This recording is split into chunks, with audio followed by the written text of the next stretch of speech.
도시개발공사 개발 1처장이 숨진 채 발견되기 전 회사에서 중징계를 받은 것으로 파악됐습니다. 유족은 김 처장이 윗선에 대한 조사는 없어 실무자로서 중압감에 시달려왔다고 토로했습니다. 이준석 대표가 김종인 위원장 중재에도 선대위에서 역할을 하지 않겠다는 뜻을 거듭 분명히 했습니다. 윤석열 후보는 김 위원장의 선대위 효율적 운영을 주문했습니다. 이재명 후보가 현 정부의 탈원전과 차별화된 감원전 정책을 제시했습니다. 윤석열 후보는 대통령의 배우자를 보좌하는 청와대 제2부속실을 없애겠다고 했습니다. 코로나 위중증 환자가 1,063명으로 역대 최다로 집계됐습니다. 국립중앙의료원 등 일부 공공병원이 코로나 전담병원으로 전환됩니다. 자영업자들이 영업제한 철폐를 주장하며 거리로 나섰습니다. 2년 동안 희생했는데 정부가 약속을 저버렸다고 했습니다. 공수처가 TV조선 기자 가족 외에 또 다른 민간인 통신 자료를 들여다본 것으로 확인됐습니다. 위장전입이나 명의신탁 등으로 100억 원대 불법 부동산 투기를 벌인 외국인 수십 명이 적발됐습니다.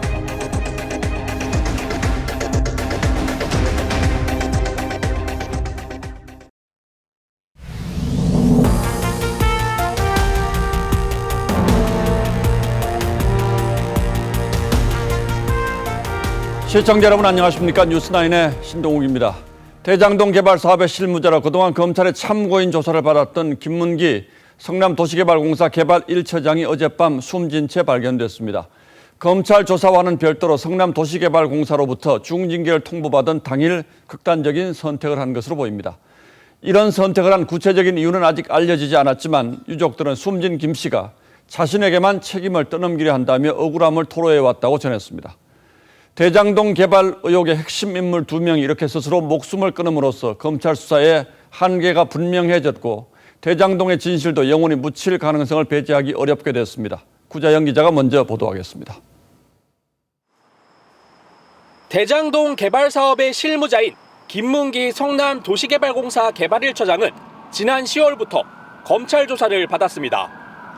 참고인 조사를 받아오던 김문기 처장이 어제 저녁 8시 반쯤 성남도시개발공사 1층 본인의 집무실에서 숨진 채 발견됐습니다. 범죄 혐의 쪽 현재까지는 없는 걸로 확인이 됐고요. 대장동 사업 협약서에서 초과 이익 환수 조항이 빠진 경위에 대한 검찰 수사와는 별도로 성남도시개발공사는 그동안 김 처장이 퇴사한 정모 변호사에게 비공개 자료를 열람시킨 의혹을 조사했습니다. 검찰은 어제 정 변호사를 배임 등의 혐의로 불구속 기소했고 김 처장은 같은 날 중징계와 형사고발 등의 내용이 담긴 징계 의결 요구서를 통보받았습니다.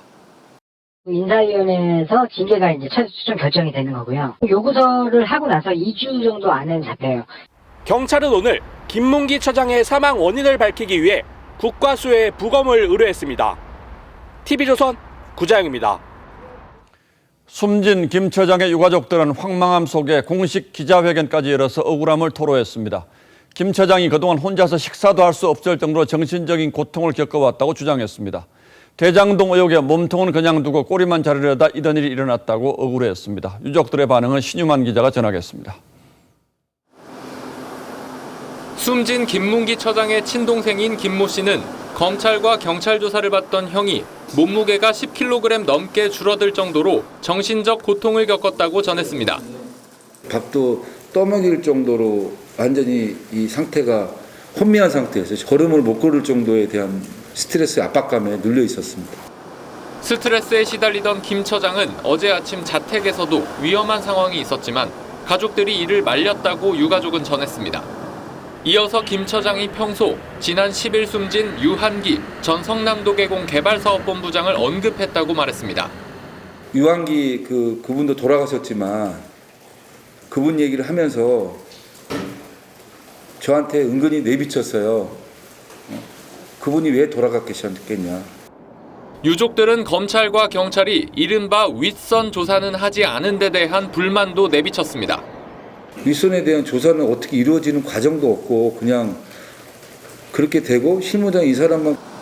끝으로 검경 수사에 시달렸던 고인에게 회사가 내부 감사에 이어 고발 조치까지 하려 하자 압박감이 더 커졌을 것이라며 억울함을 호소했습니다.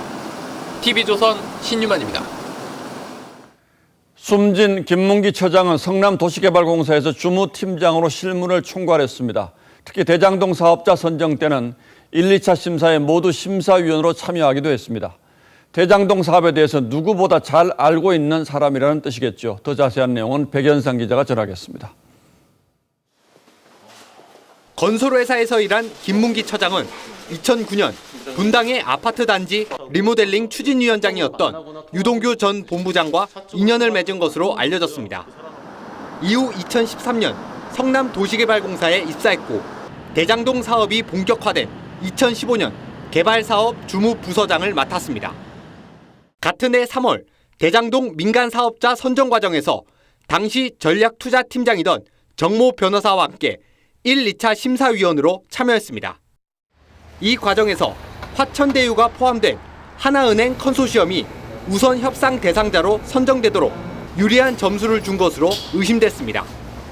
또한 유 전 본부장과 함께 과도한 민간 수익을 제한하는 초과이익 환수 조항을 사업협약서에서 삭제한 혐의도 받아왔습니다.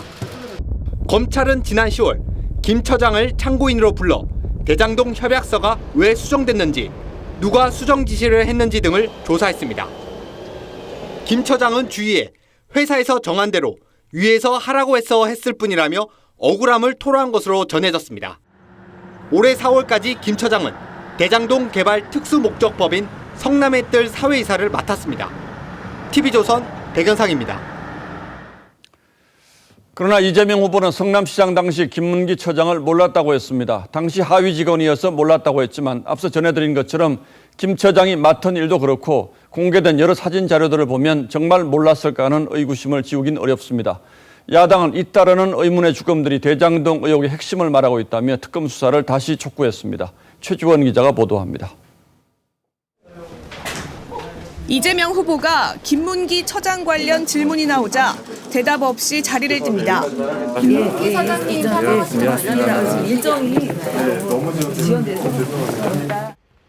지난 10일 유한기 전 본부장의 극단적 선택이 알려졌을 땐 3시간여 만에 비통한 심정이라며 메시지를 냈지만 이번엔 SNS에도 별다른 글을 올리지 않았습니다.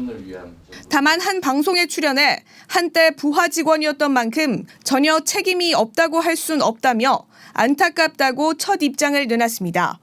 그러면서도 성남시장 재직 땐 몰랐던 하위 직원이었다고 주장했습니다.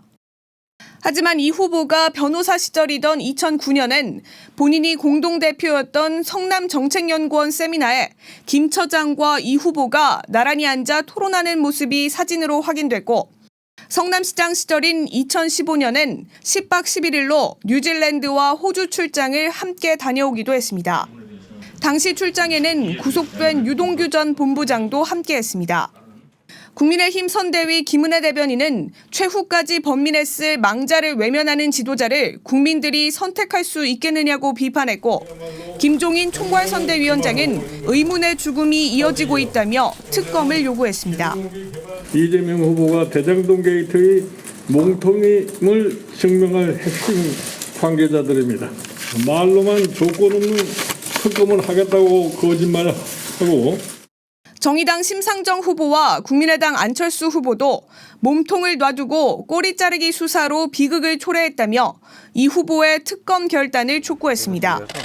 이 후보도 특검을 했으면 좋겠다는 입장을 재차 밝혔지만 여야는 원내수석 회동에도 입장차를 좁히지 못했습니다. TV조선 최재원입니다. 아래 위를 잇는 핵심 인물 2명이 이렇게 스스로 목숨을 끊으면서 대장동 수사가 어떻게 될지 예상하기 어렵게 됐습니다. 더욱이 이른바 윗선 수사는 사실상 끝났다는 분석도 있죠. 그동안 이 사건을 쭉 취재해온 한송원 기자가 나와 있습니다. 자, 한 기자 어서 오십시오. 자, 일단 대장동 실무선에 결제 라인이 어떻게 되어 있는지부터 다시 한번 설명해 주시죠. 네, 이 대장동 개발 실무의 공식 결제 라인에 보면 유동규 전 본부장이 유한기 전 본부장에게 지시를 하면 유 전 본부장이 숨진 김문기 처장에게 업무 지시를 하고 보고를 받는 구조였습니다. 이 김 처장이나 유 전 본부장은 대장동 개발 사업의 단순 실무자가 아니라 이 유동규 전 본부장의 의중을 대장동 개발 계획에 반영하는 핵심 역할을 한 셈입니다. 그렇군요. 아래 위를 이제 다 연결하면서 제일 잘 알고 있는 사람들이란 뜻인데, 자, 그런데 김 처장은 검찰에 피의자로 입건된 것이 아니고 참고인 조사만 받았다고 하는데 왜 이런 극단적인 선택을 했을까요? 네, 오늘 검찰 수사팀도 이 김 처장에 대해서 단순 참고인 신분이었다는 점을 거듭 강조했습니다. 예. 결국 구속이라든지 본인 수사의 압박감만으로 이 극단적인 선택을 했다고 보기 어렵다는 해석들이 많은데요. 예. 이 김 처장은 대장동 사업의 결정 권한이 없었습니다. 이 유 전 본부장 등 윗선의 결정에 따라 실무를 진행했을 뿐인데 이 윗선을 규명하는 수사가 진행되는 과정에서 직속 상관 2명 가운데 유동규 전 본부장은 구속됐고 또 유한기 전 본부장은 숨져서 사실상 이 윗선 수사가 김 처장에게 집중됐다 이렇게 볼 수 있겠습니다. 이런 상황에서 김 처장은 성남도공 내부감사마저 홀로 받아온 상태였고요. 이후 피해자들로부터 민사소송까지 진행될 경우를 생각하면 그 책임에 대한 중압감은 엄청 컸다고 할 수 있겠습니다. 예, 그러니까 김문기, 유한기 그리고 그 위로 이제 윗선이 있는데 네. 이 중간에 2명이 빠지면서 수사가 어렵게 될 거다 이런 전망들이 있는데 실제로 취재 기자가 보기에는 어떻습니까? 네, 이 대장동 개발 당시 핵심 인사들이 연이어 숨지면서 아무래도 윗선 수사로 가는 연결고리가 끊어진 게 아니냐 이런 시각이 우세합니다. 예. 이 현재까지 유동규 전 본부장 포함 대장동 4인방과 정모 변호사까지 배임 혐의로 핵심 인물들이 기소된 상태인데 이 검찰은 이들을 상대로 기소 후에 성남도공과 성남시에서 이 배임 지시가 이루어진 배경에 대해서 살피는 중이었습니다. 그런데 이 배임 혐의의 핵심으로 꼽히는 초과이익 환수 조항 삭제와 관련해서 결정적인 역할을 한 유한기 전 본부장과 김 처장이 잇따라 숨지면서 예. 어느 정도 이 대장동 윗선 규명 수사는 차질이 불가피할 것으로 보입니다. 예, 시청자분들께서는 이제 벌써 좀 기억이 잊혀져 가는 분들도 있겠습니다만 네. 저희가 여러 번 강조해 드리는 게 초과이익 환수 조항이 이해하기 어려운 정황으로 빠졌다. 이제 이게 지금 배임 혐의의 핵심적인 문제 아니겠습니까? 이제 이렇게 되면 이 배임 혐의를 입증하기 어렵게 됐다는 뜻이겠죠. 맞습니다. 자, 그리고 또 하나의 핵심이 이재명 당시 성남시장이라든지 또 이재명 지금 후보의 측근인 정진상 당시 정책실장인가요? 정진상 실장이 대장동 사업에 어떤 역할을 했느냐 이 직권남용 혐의 수사가 있는데 이건 어떻게 될 것 같습니까? 네, 이 직권남용 수사도 마찬가지로 진척을 보이지 않고 있습니다. 네. 이 유한기 전 본부장이 황 전 사장에게 사퇴를 종용하는 이 녹취록이 공개된 지 한참이 지났는데 아직 진전이 없는 건데요. 예. 특히 이 녹취록엔 사퇴 압박 윗선으로 유동규 그리고 정진상 또 성남시장까지 언급이 됐습니다. 정작 이 발언을 한 유한기 전 본부장이 숨지면서 사실 확인도 난항이 예상되고 있습니다. 더욱이 이재명 후보는 물론 정진상 실장에 대한 소환 조사도 이뤄지지 않고 있어서 결국 특검으로 가야 한다는 여론만 높아질 전망입니다. 그런데 검찰의 의지가 없어서 못하는 수사라면 특검으로 가면 뭔가 달라질 수 있겠다라는 기대를 하겠습니다만 중간에 핵심적인 사람이 2명 빠져버리면 특검으로 가도 뭐가 좀 더 나은 결과가 나올지 이건 좀 기대하기 어려울 수도 있겠네요. 예, 네. 한성훈 기자 잘 들었습니다. 예.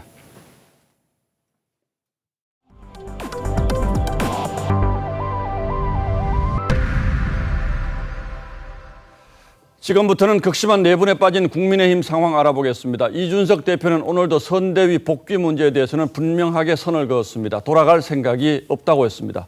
어제 사퇴 기자회견에서는 지금의 선대위가 전혀 기능을 하지 못하고 있다고 비판했는데 윤석열 후보는 전면적인 조직 쇄신 대신에 김종인 위원장을 구원투수로 지목했습니다. 이태희 기자가 보도합니다. 갈등을 빚던 조수진 최고위원이 공보단장직에서 사퇴했지만 이준석 대표는 여전히 선대위 내 인사들에 대한 불만을 숨기지 않았습니다. 어떤 역할을 하실 수 있을까요? 이준석이 빠져 이긴다고 하는 사람들한테 물어보십시오. 2030 지지층 이탈을 우려하는 목소리가 나오지만 이 대표는 세대 결합론은 사실상 무산됐다며 본인의 역할론에 선을 그었습니다. 김종인 총괄선대위원장과의 점심 식사 이후에도 상황은 달라지지 않았습니다. 그런 건 뭐 저희가 서로 얘기하지도 않습니다. 그런 거 뭐 딱히 말을 나눌 필요는 없을 것 같습니다. 정치인이 한번 선언을 했으면은 그걸로 끝나는 거지 그 번복한다는 게 쉽지가 않아요. 윤석열 후보는 김 위원장이 주도권을 잡고 효율적 선대위를 이끌어달라고 요청했는데 비대해진 조직의 개편 필요성에 대해선 침묵했습니다. 더 좀 강하게 잡고 좀 하시겠다고 하고 저도 그렇게 좀 해달라고 또 말씀을 드렸어요. 결과적으로 김종인 별동대로 불리는 총괄상황본부에 힘이 실리게 됐지만 이른바 윤핵관으로 불리는 측근그룹과의 충돌 가능성은 여전히 남아 있습니다. TV조선 이태희입니다. 예, 보신 것처럼 국민의힘의 이번 충돌은 일부 측근그룹의 월권 논란이 화를 키운 측면이 분명히 있습니다. 물러난 조수진 의원이 후보 말만 듣겠다고 한 것 역시 이런 분위기 속에서 나온 말이라고 봐야 할 것 같습니다. 정치 신인 윤석열 후보의 장점과 단점이 동시에 드러난 상징적인 장면이고 윤 후보의 리더십과 정치력이 다시 한번 시험대에 오른 셈이 됐습니다. 이어서 박경준 기자가 보도하겠습니다. 지난 20일 국민의힘 교수 출신 의원들은 윤석열 후보 배우자인 김건희 씨 관련 가짜뉴스 공세를 중단하라는 회견을 열었습니다. 전날 조수진 의원이 소속 의원 101명이 있는 단체방에 회견장에 서달라며 올린 글이 계기가 됐습니다. 역풍을 우려한 이준석 대표가 막으려 했지만 조 의원은 후보의 뜻이라며 특정 의원에게 회견을 진행해달라고 요구했습니다. 김건희 씨 관련 공세에 대응이 부족해 후보가 외로워한다고도 했습니다. 조 의원은 선대위 회의에서 이 대표에게 항명할 때도 난 후보의 공보단장이라고 강조했습니다. 이렇게 후보의 뜻을 입에 담는 인사들이 윤 후보 주변을 둘러싸면 과거 문고리 권력으로 실패한 권력자들의 전철을 밟을 수 있다는 게 이번 논란의 본질입니다. 위기 상황이다. 이런 인식을 못할 수도 있다는 거죠. 왜냐하면 중간에 전달이나 보고가 제대로 정확히 안 되면. 후보와의 친분은 일정과 인선에도 영향을 미치며 혼선을 낳고 있습니다. 증명서를 가지려고 들어온 사람들 아니에요. 자기 장기 자랑을 하려고 하다 보면은 선거운동을 제대로 할 수가 없는 거예요.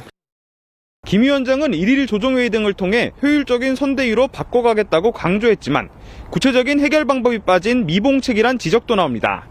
TV조선 박경준입니다. 국민의힘 윤석열 후보는 1박 2일 일정으로 호남을 찾아서 청와대 개편 구상을 밝혔습니다. 수석 비서관은 없애고 대통령 배우자를 보좌하는 제2부속실도 폐지하겠다고 했습니다. 부처 위에 군림하는 청와대를 개혁해서 이 일 위주로 돌아가도록 만들겠다는 건데 일단은 부인 김건희 씨에 대한 검증 공세에 대응하는 성격이 더 커 보입니다. 윤석열 후보의 청와대 개편 구상은 홍현주 기자가 설명하겠습니다. 전북대를 찾은 윤석열 후보가 5.18 민주화운동 첫 희생자 이세종 열사가 산후한 자리에 도화를 내려놓습니다. 똑같은 7구 학번이더군요. 그래서 정말 친구와 같은 그런 느낌을 받았습니다. 추모비 참배도 계획도 했지만 전두환 발언을 항의하는 단체들에 막혀 무산됐습니다. 윤 후보는 청와대 인력을 30% 줄이고 내각과 직접 소통하겠다는 구상을 처음 공개했습니다. 수석 비서관과 대통령 배우자를 보좌하는 제2부속실도 폐지하겠다는 구상입니다. 영부인이라는 것은 지금 우리 국민들의 의식에 비추어서 저는 그거는 맞지 않다고 생각합니다. 이곳 전북대학교에서 대학생들을 만난 윤 후보는 돈 없어서 공부 못한다는 소리가 안 나오게 하겠다며 대학 등록금에 대한 지원 의지도 밝혔습니다. 한 학생이 99가지가 달라도 한 가지가 같다면 함께 할 수 있다는 윤 후보 발언을 겨냥해 자유를 침해하는 사람들과도 함께 할 수 있냐고 묻자 논란의 소지가 있는 답변을 했습니다. 극빈의 생활을 하고 배운 것이 없는 사람은 자유가 뭔지도 모를 뿐 아니라 자유가 왜 개인에게 필요한지에 대한 그 필요성 자체를 이에 대해 윤 후보는 끼니를 걱정하고 사는 게 힘들면 자유를 느낄 수 없다는 것이라며 무시하는 게 아니라 도와드려야 한다는 얘기였다고 설명했습니다. TV조선 홍현주입니다. 이렇게 국민의힘이 자중질환에 빠져 있는 사이에 민주당의 이재명 후보는 차근차근 공약을 발표하며 지지율 반전을 노리고 있습니다. 오늘은 과학기술 분야 공약을 내놓으며 박정희 전 대통령의 성과도 언급했습니다. 또 문재인 정부의 탈원전 기조는 더 이상 고집하지 않겠다며 차별화 전략도 이어갔습니다. 보도에 황정민 기자입니다. 이재명 후보의 과학기술 공약 핵심은 노무현 정부 시절 과기부 부총리의 부활입니다. 부총리에게 예산 등 권한을 대폭 이양해 미래기술 연구개발 투자에 집중하겠다는 겁니다. 이재명은 과학기술 혁신 전략을 국정과제 맨 앞줄에 배치하겠습니다. 박근혜 전 대통령 대선 공약으로 추진됐던 달 탐사 프로젝트를 이어받아 2030년 무인 탐사선을 달에 착륙시키겠다고 공약했고 역대 정부의 과학기술 정책을 나열하면서는 박정희 전 대통령의 업적도 언급했습니다. 뿌리 없는 나무가 없습니다. 박정희 정부는 한국과학기술연구원을 설립하고 과학입국 초석을 다졌습니다. 미래지향적 의제를 선점하는 한편 이념에 매몰되지 않은 실용적 후보라는 점을 부각하는 전략으로 보입니다. 이재명 정부의 정책 기조는 감원전이라며 문재인 정부 탈원전과는 다시 선을 그었습니다. 신규 원전은 짓지 않고 대신 문재인 정부가 중단시킨 신한울 3, 4호기는 건설을 재개할 수 있다는 겁니다. 우리 국민들의 객관적인 자료에 의한 합리적인 판단을 존중하겠다. 이 후보는 여기자협회 창립 60주년 행사에도 참석해 정확한 정보는 언론에서 나온다며 자유와 상응하는 책임을 고려해달라고 했습니다. TV조선 황정민입니다. 예, 다음 뉴스입니다. 오미크론 확산 초비상이 걸린 와중에 코로나 신규 확진자가 다시 7,000명대로 올라섰습니다. 위중증 환자도 1,100명을 향하면서 병실 확보 비상이 걸린 정부는 공공병원을 중심으로 사실상의 병상 총동원령을 내렸습니다. 앞으로 한 달 동안 병상 10,000개를 추가 확보한다는 계획입니다. 사정이 그만큼 절박하다는 뜻일 겁니다. 박상준 기자가 취재했습니다. 집단 감염이 발생한 전북 익산의 유치원입니다. 관련해 감염 의심자는 78명으로 늘었고 대다수가 오미크론 확진일 것으로 추정됩니다. 신규 확진자는 다시 7,000명대, 위중증 환자는 1,063명으로 늘어 역대 최다를 기록했습니다. 정부는 확진자가 10,000명이 넘을 수도 있다며 병상 확충에 더욱 속도를 내기로 했습니다. 일부 공공병원을 비워서 코로나 전담병원으로 전환합니다. 하루에 15,000명 규모의 확진자를 감당할 수 있는 정도의. 이렇게 병상 10,000개를 더 추가해 다음 달 중순까지 병상 약 25,000개를 확보한다는 계획입니다.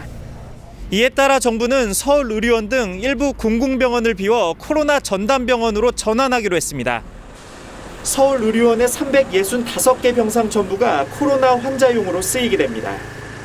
주차장에 설치된 이동형 음압병상도 가동이 검토 중입니다. 정부는 군의관과 공보위도 코로나 병원에 우선 배치하고 간호 인력 투입도 늘리기로 했습니다. 아무래도 큰 대학병원들급에 어울리지 않는 경증 시술이나 경증 진료에 대한 부분들이 좀 더 지연될 가능성이 큽니다. 우선 코로나 확산세를 꺾는데 의료 역량을 총동원한다는 방침입니다. TV조선 박상준입니다. 공공병원이 코로나 전담병원으로 바뀌면 기존 환자들은 당장 다른 병원으로 갈 수밖에 없습니다. 병원 옮기는 게 보통 일이 아닌데 위급 상황이 오면 어떡할지, 또 병상은 바로 날지, 치료 기록은 제대로 전달이 될지 환자와 가족들의 걱정이 이만저만이 아닙니다. 서영일 기자가 공공병원에 입원 중인 환자들을 만나봤습니다. 병상 603개가 있는 국립중앙의료원. 이 가운데 일반 환자용 병상은 233개입니다. 코로나 전담병원으로 지정되면서 이마저도 일반 환자가 쓸 수 없게 됐습니다. 국립중앙의료원은 응급의료센터와 호스피스 병동 등 일반 병상을 모두 코로나 환자용으로 바꾼다는 방침입니다. 병원을 나가야 한다는 소식에 일부 입원 환자들은 막막해합니다. 우리가 어디로 가 이제 그렇지 않으면 여기서 제일 가까운 데가 서울대학병원이고 아산병원인데 그렇게 멀리 가는 것보다 이거 있는 게 코로나 상황이라 어쩔 수 없다는 건 알지만 병원을 옮기는 과정이 순탄할지 걱정이 드는 것도 사실입니다. 연세가 있으니까 조금 이제 만약에 위급 상황이 올 수도 있기 때문에 혹시 모를까봐 안전하게. 국립중앙의료원의 진료과는 35개 정도. 하지만 코로나 확산세가 꺾이지 않는 한 예전 같은 진료를 기대하기 힘들어졌습니다. 공공병원은 일반 진료를 중단하고 코로나19 진료에 전념하게 됩니다.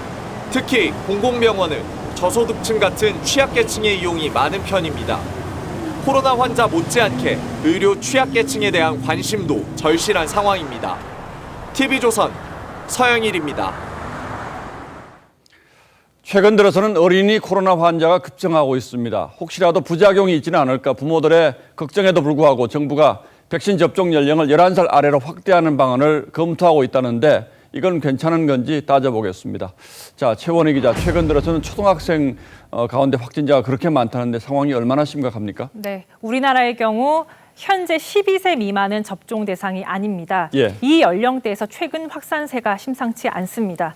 10만 명당 확진자 수를 보면 7에서 12세는 11월 넷째 주 9.4명에서 지난주 22.1명으로 6세 이하는 6.6명에서 17.3명으로 3주 만에 가파르게 늘었습니다.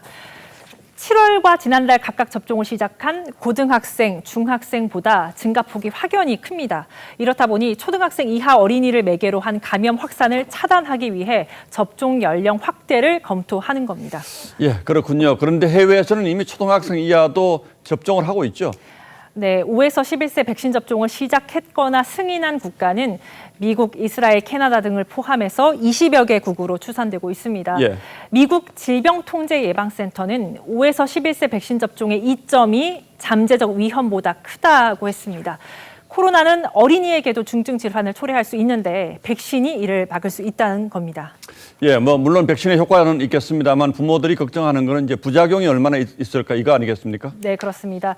백신 제조사인 화이자는요, 자체 임상 결과 예방 효과가 90.7%였다면서 임상 기간 중 심각한 부작용은 발생하지 않았다고 했습니다. 예. 하지만 아직 데이터가 충분하지 않고요. 또 우리나라 10대 미만의 확진자의 치명률이 0.01% 수준이란 점에서 괜히 백신을 맞았다가 부작용을 겪는 것 아니냐는 걱정도 적지 않습니다. 아직 성장이나 면역력이나 이런 성장 발달이 다 안 된 거 아니에요. 장기간의 안전성이나 이런 걸 고려할 때 불확실성은 여전히 있는 거 맞아요. 네, 전문가들은 어린이의 경우 기저질환 등 건강 상태를 고려해서 전문가 소견을 받아서 선별 접종하는 게 바람직하다고 보고 있습니다.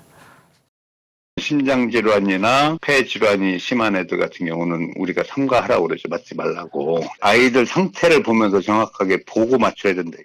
전문가들도 이렇게 얘기한다면 접종률 높이기가 결코 쉽지 않을 것 같은데 초등학생 이하에서도 방역 패스 적용을 검토합니까? 네, 방역 당국은 5에서 11세 백신 접종을 대비한 준비는 하지만 방역 패스는 검토하지 않는 걸로 안다라고 했습니다.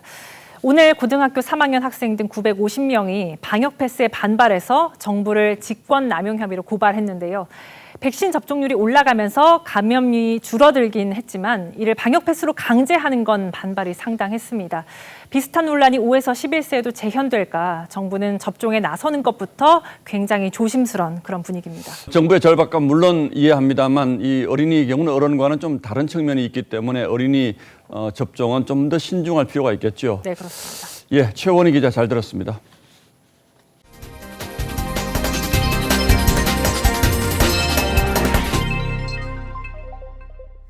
자영업자들이 결국 거리로 나섰습니다. 이 방역 패스와 영업시간 철폐를 주장했는데요. 지난 2년 동안 자신들은 정부와의 약속을 지켰지만 정부는 이를 저버렸다고 울분을 토하기도 했습니다. 김자민 기자입니다.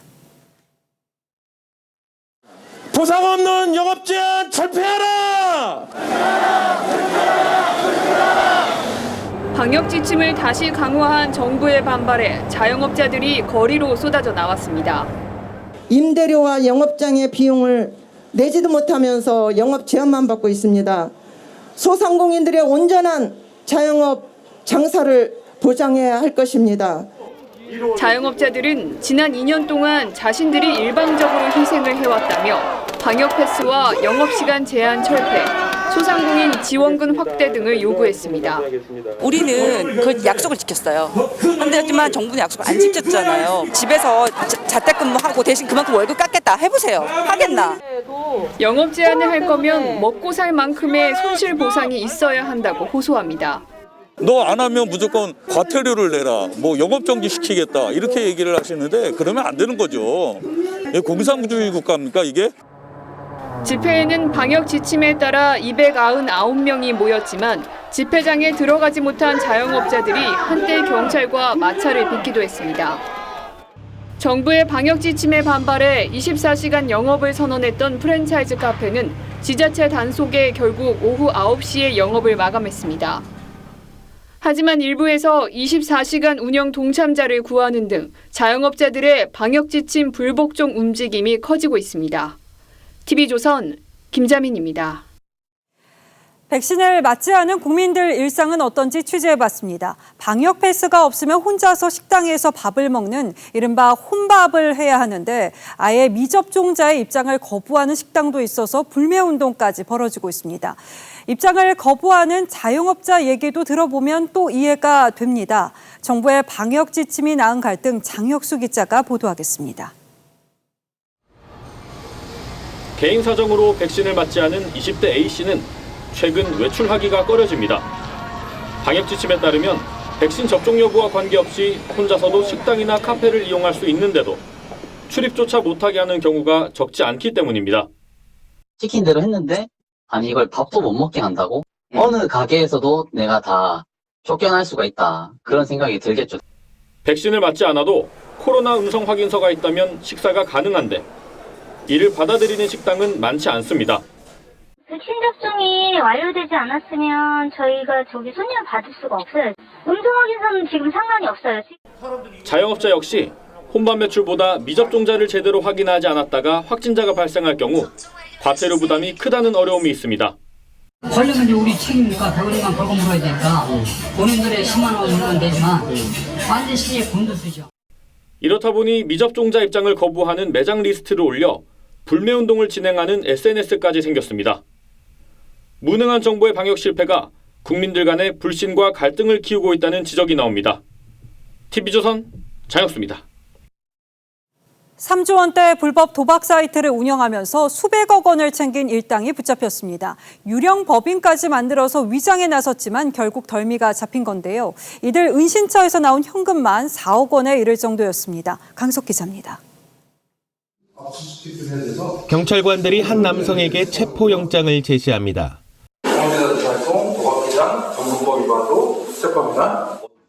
집안 금고에서는 5만 원짜리 현금 뭉치가 나옵니다. 경찰에 붙잡힌 46살 A씨는 지난 2017년부터 조폭인 친동생 등 53명과 3조 6천억 원대 불법 도박 사이트를 운영했습니다. A씨는 유령법인을 설립해 도박 자금을 입금받는 방식으로 합법적인 회사 수익금으로 둔갑시켰습니다.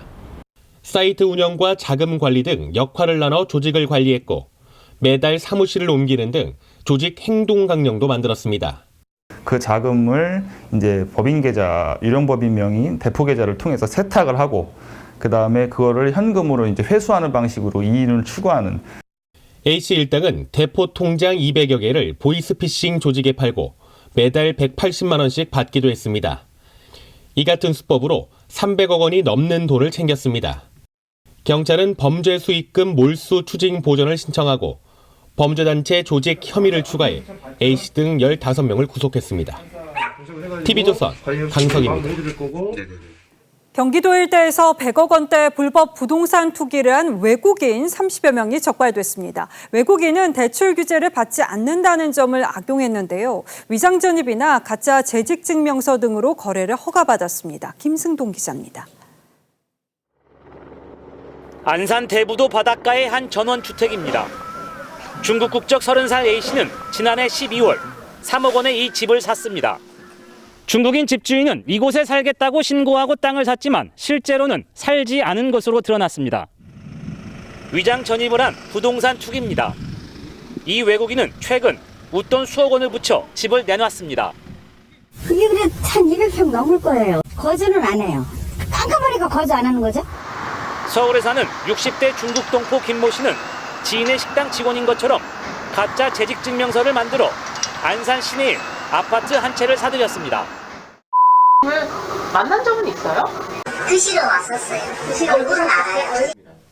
경기 안산과 시흥 등지에서 100억 원대 부동산 투기를 한 외국인 31명이 무더기로 적발됐습니다. 외국인은 대출 규제를 받지 않는 점을 악용했습니다.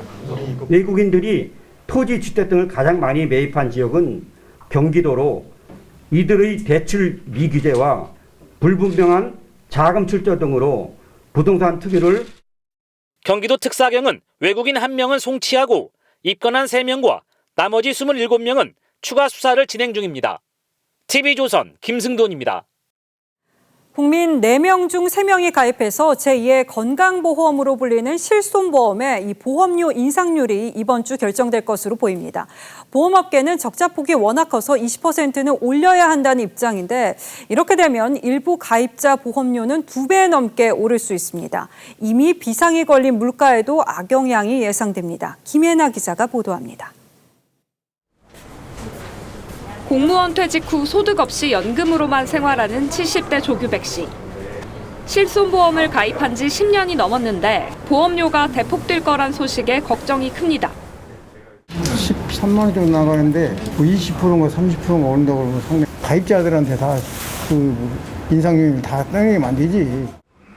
보험업계는 적자를 면하려면 보험료를 2031년까지 매년 20% 이상 올려야 한다는 입장. 실손보험의 올해 적자만 3조 원을 넘기는 상황이기 때문입니다. 정은보 금감원장도 어제 가격은 시장이 결정한다면서 적정선에서 보험료 인상을 검토할 뜻을 내비쳤습니다. 당장 영향을 받는 가입자는 약 3,900만 명. 5년 주기로 인상률이 반영되는 1세대 실손의 경우에는 많게는 2배 넘게 보험료가 오릅니다. 한편에선 일부 가입자의 도덕적 해이나 과잉 진료는 그대로 둔 채 소비자에게만 부담을 떠넘긴다고 비판합니다.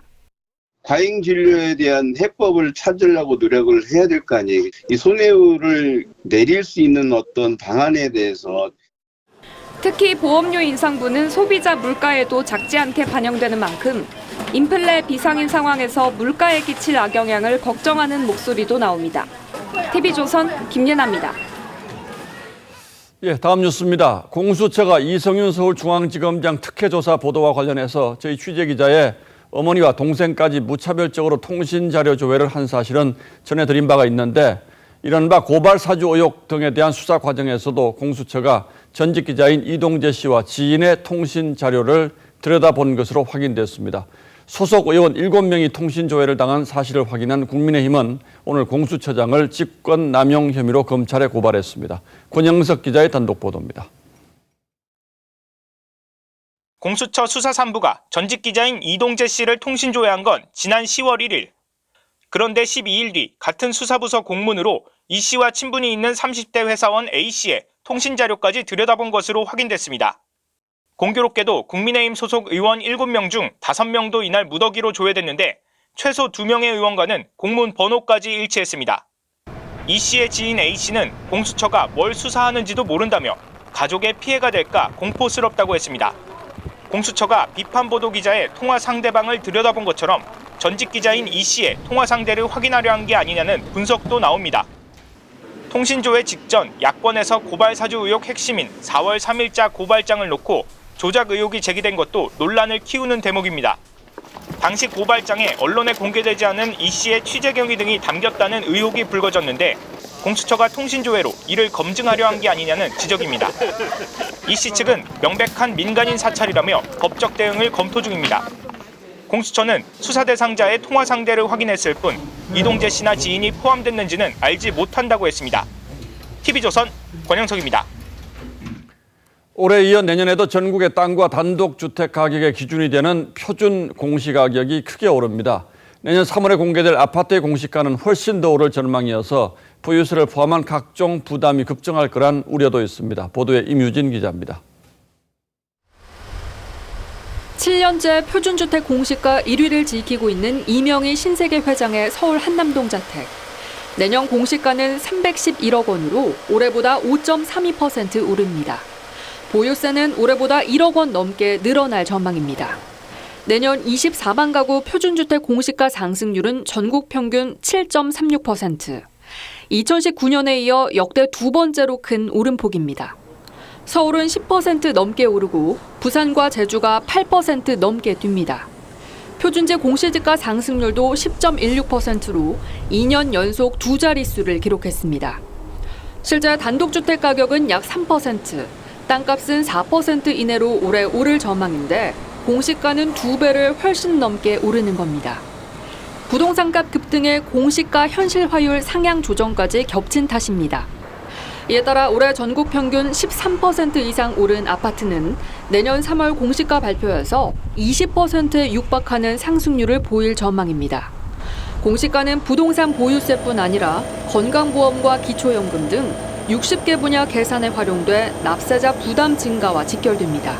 공시가격이 올라서 재산 가격이 상승하게 되면 보통 한 60여 가지의 준조세 성격의 부담들이 증가하는 것으로. 정부는 종부세 기준이 9억 원에서 11억 원으로 상향됐고 재산세 감면 혜택을 받는 주택도 많다고 설명했습니다. TV조선 임유진입니다. 상황이 이렇다 보니 정부는 1주택자의 보유세 완화 작업에 착수했습니다. 다만 최근 논란이 뜨거운 다주택자 양도세 중과 유예는 안 된다는 입장을 청와대와 정부가 확고히 밝혔습니다. 이 방안은 당초 민주당 이재명 후보의 제안에서 시작된 것인데 정부가 분명하게 반대 입장을 밝히면서 선거 전 추진은 사실상 어렵게 됐습니다. 지선호 기자가 취재했습니다. 정부가 밝힌 1주택자 보유세 완화 방안은 크게 세 가지입니다. 올해 공시가격을 내년에도 적용하거나 내년 보유세가 올해 일정 수준을 넘지 않도록 세 부담 상한을 완화하는 겁니다. 종부세 기준을 11억 원으로 올리면서 법안에서 뺐던 고령자 종부세 납부 유예도 추가할 것으로 보입니다. 다만 세 방안 모두 세법 개정이 필요하고 올해 공시가를 내년에도 사용할 경우 집값 하락 지역은 오히려 세금을 더 내게 돼 예외의 예외를 인정하는 식의 복잡한 조치가 필요해집니다. 정부는 이재명 민주당 후보가 제안한 다주택자 양도세 중과 유예에 대해선 거부 입장을 분명히 했습니다. 시장의 안정과 정책의 일관성, 형평 문제 등을 감안하여 세제 변경 계획이 없다는 점. 어제 김부겸 총리에 이어 조세 주무부처인 기재부도 반대 의견을 분명히 한 겁니다. 청와대도 현 정부에서는 반대한다는 뜻을 밝혔습니다. 이 선택은 다음 정부가 또 할 수 있지 않을까. 다만 지금으로서는 좀 선택하기 어렵다 하는 점 말씀. 정부와 청와대의 거듭된 반대에도 내년 대선 이후엔 어차피 양도세가 줄어들 거란 기대감이 시장에 퍼지면서 거래 절벽은 더욱 깊어지고 있습니다. TV조선 지선호입니다. 옛 소련의 일원이었던 우크라이나가 미국과 유럽의 안보체제 나토에 가입하고 싶어합니다. 러시아는 결사반대입니다. 푸틴 대통령은 서방을 향해서 군사조치도 가능하다고 엄포를 놓더니 급기야 독일로 들어가는 가스 공급도 끊어버렸습니다. 이유진 기자입니다. 우크라이나와의 국경지대, 탱크를 동원한 훈련을 펼칩니다. 러시아군은 접경 지역의 병력을 꾸준히 늘리고 있습니다. 미국과 나토가 우크라이나를 나토에 가입시킨 뒤 미사일 방어 시스템을 구축하려고 하자 이에 반발하는 겁니다. 푸틴 대통령은 비우호적인 행동이라고 경고했습니다. В случае продолжения явно агрессивной линии западных коллег мы будем предпринимать адекватные ответные военно-технические меры. 이와 동시에 독일로 연결되는 야말 유럽 가스관을 차단했습니다. 러시아산 가스의 주요 수송로가 막히면서 유럽 내의 가스 가격은 폭등했습니다. 결국 우크라이나를 둘러싼 정치적 갈등이 원인입니다. 미국은 러시아의 우크라이나 침공 가능성에 우려를 표하며 긴장 완화를 촉구했습니다. We also want to see Russia de-escalate, to move forces back from the border with Ukraine, to take down the tension. 미국은 러시아가 침공할 경우 스마트폰과 자동차 부품 등 주요 물자 수출을 막아버리는 초강력 제재를 검토하고 있다고 밝혔습니다. TV조선 이유진입니다. 문자로 연락을 주고받는 엄지 문화의 시초가 있습니다. 이 세계 최초의 문자 메시지인데요. 이걸 디지털로 만들어서 경매에 붙였는데 1억 4천만 원에 낙찰됐습니다. 어떤 메시지였을까요? 유혜림 기자입니다. 오래된 무선전화기 화면에 메리 크리스마스란 영문자가 떠 있습니다. 1992년 12월 3일 문자 전송 기술을 개발 중이던 엔지니어 닐 페버스가 크리스마스 파티 중이던 동료에게 보냈습니다.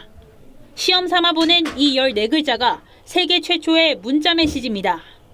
It's a Christmas party, so what else would you send? You know, Merry Christmas. 서비스 초창기인 1995년엔 한 사람이 한 달 평균 0.4개의 문자 메시지를 보냈지만 지금은 통화보다 익숙합니다. Stanno sempre a chattare col telefonino, a mandare SMS, si dialoga poco. 이 문자 메시지가 대체불가 토큰 NFT로 제작돼 약 1억 4천만 원에 낙찰됐습니다. Alors, ce NFT est estimé à entre 100 000 et 200 000 euros. Je pense que c'est une estimation très attractive. 영국 이동통신사 보다폰은 경매 수익금 전액을 UN 난민기구에 기부하기로 했습니다. TV조선 유혜림입니다. 한국 수영의 희망 황선우가 처음으로 나선 세계선수권을 성공적으로 마무리했습니다. 금메달 1개에 한국 신기록만 4개를 써내면서 매서운 성장세를 이어갔습니다. 장동욱 기자입니다. 자유형 200m 금메달을 따내며 박태환 이후 5년 만에 정상에 오른 황선우. 대회 마지막 경기 쇼트코스 자유형 100m에서도 멈추지 않았습니다. 46초 34로 아쉬운 6위. 하지만 한국 신기록 달성은 충분했습니다. 지난 10월 경영 월드컵 동메달로 세웠던 공전 한국 기록을 다시 갈아치웠습니다. 제가 열심히 훈련했던 만큼 더 쏟아붓고 싶고 후회 없이 최선을 다해서 고등학생으로서의 유종의 미를 거두고 싶습니다. 각오대로 고등학생 신분 마지막 대회에서 완벽한 유종의 미를 거뒀습니다. 금메달 1개에 한국 신기록 4개. 주종목 자유형은 물론 개인 혼영, 개영에서까지 골고루 신기록을 쏟아냈습니다. 황선우 소리질러! 생애 첫 메이저 대회라는 게 믿기지 않을 정도의 성과입니다. 도쿄올림픽에서 아쉬움을 남겼던 막판 뒷심까지 완벽하게 보완하면서 무서운 성장세를 다시 입증했습니다. 여자 수영 간판인 김서영도 우리 선수로는 처음으로 개인 혼영 종목 결선에 오르는 쾌거를 달성했습니다. 세계 무대에서 기록 행진을 이어간 한국 수영. 다가올 파리올림픽에 대한 기대감을 한껏 끌어올렸습니다. TV조선 장동우입니다.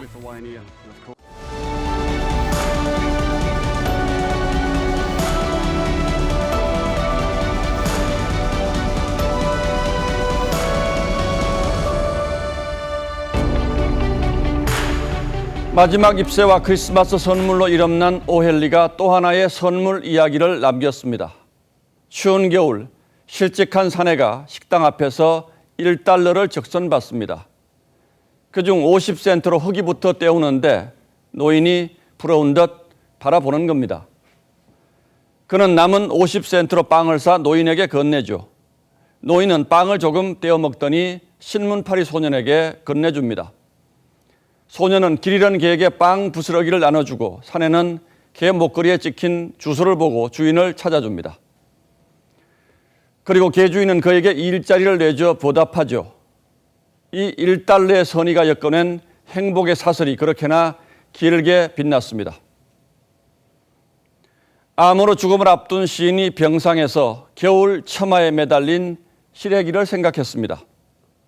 찬바람에 배배 말라가면서 그저 한겨울 따뜻한 죽 한 그릇 될 수 있다면 변변찮은 시래기도 외롭고 허기진 사람들에게 위안이 되기를 소원합니다. 나누고 베푸는 마음은 가진 것 많고 적음에 상관이 없습니다. 올해를 누구보다 힘겹게 지났을 분들이 자영업자들일 겁니다.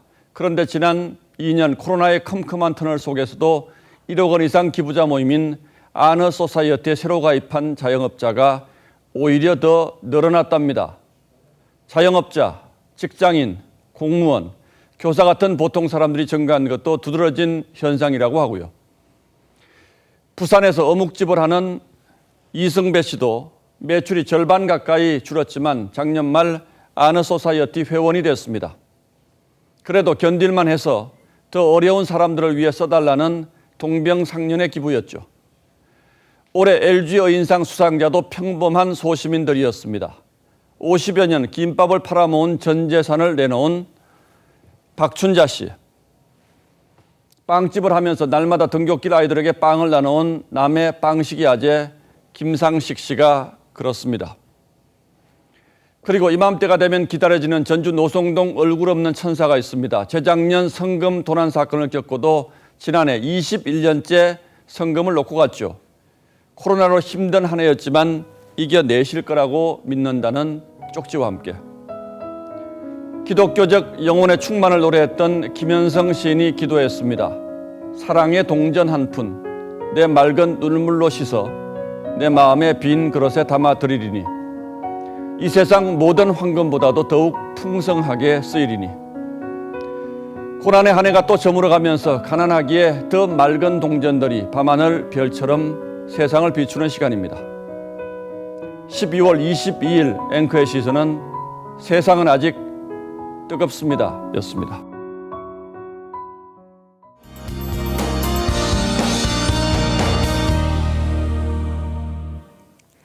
내일은 대체로 맑은 가운데 큰 추위도 없겠습니다. 다만 충북과 대구에서는 미세먼지가 정체되겠고요. 동해안 쪽으로는 건조특보가 내려진 가운데 바람이 강하게 불겠습니다. 계속해서 화재 예방에 신경 쓰셔야겠습니다. 기온은 오늘과 비슷하겠는데요. 서울이 7도, 대구와 전주는 10도를 보이겠습니다. 이렇게 내일까지는 무난한 초겨울 날씨지만 모레 낮부터는 급격히 추워지기 시작하겠고요. 성탄절에는 올겨울 최강 한파가 찾아오겠습니다. 서울은 영하 14도까지 곤두박질하겠는데요. 추위 대비 단단히 하셔야겠습니다. 일부 지역에서는 눈이나 비 소식도 들어있습니다. 성탄절 당일에는 전남 서해안과 동해안, 제주 지역에 예상되고 있고요. 서울은 맑은 날씨를 보이겠습니다. 날씨였습니다. 12월 22일 수요일 뉴스9은 여기서 모두 마치겠습니다. 시청해주신 여러분 고맙습니다.